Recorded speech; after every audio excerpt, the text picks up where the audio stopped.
So in 1875, the Ladies Memorial Association decided to put up a monument to Confederate soldiers from Savannah, and they had the monument that is here cast out of Canadian sandstone. It was cast in Montreal, Canada, which is nicknamed the Little Richmond of the North, since there were so many Confederate sympathizers up there.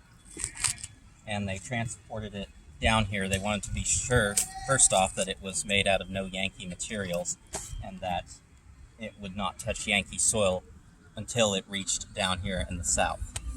And they put it up, and on top they had a marble angel, and then just below that in an archway they had another marble angel. They were both named Silence and Justice. But in the late 1870s, about 1878, the people of Savannah wanted it to be more of a soldier's monument.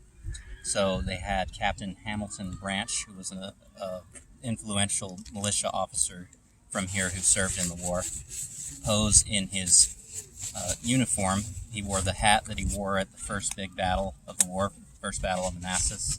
He wore a friend's frock coat, who was killed during the war, and he wore some trousers that he said were singed from sitting too close to the fire in camp during the war. He had a rifle that was called the Cook and Brothers rifle. It was an exclusively made Confederate rifle, and he wore a CS belt plate because he wanted to be absolutely sure that when the soldier statue was placed at the top, it would be nothing. No one could mistake it for anything other than a Confederate soldier. So in 2017, after the Charlottesville incident, the city of Savannah wanted to have a poll from the people in this county, Chatham County, and see if they could change it. The options were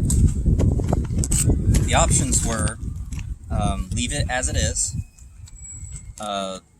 recontextualize it, modify it, and then relocate it. And after about 2,000 votes, it turned out only about 300 people wanted to actually remove it or relocate it.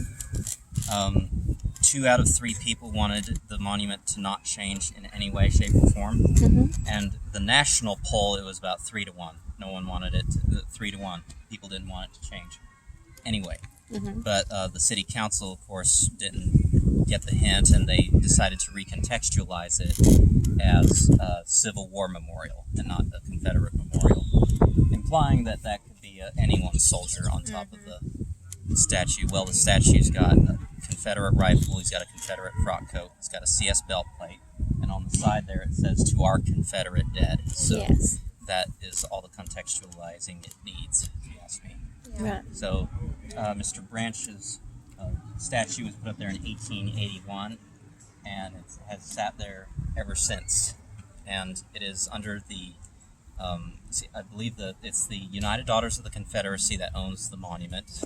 And the ground is owned by an association of retired militia officers, which is still in effect today. And they own the ground underneath the monument.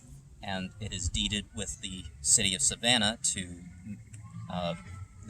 so basically this association is allowing the city of Savannah to let people tour and have picnics like we are here. Mm-hmm. But under the condition that the Sons of Confederate Veterans and the United Daughters of the Confederacy would maintain the monument and it would not go anywhere. And there's a provision in there somewhere where it said it is even illegal to discuss removal of the monument. And that's why the current mayor's attorney had to resign, because he would get in trouble for trying to do that. So they quietly recontextualize it as a Civil War memorial, but everybody knows, and it says right up there on the side, "To our Confederate dead." Right. Very and clever. That's where it will stay. Very clever in their design. Mm-hmm. Yeah. And it's a beautiful monument. I'll get a picture. I'll get around there and get a picture in a little bit. Thank you. You're welcome.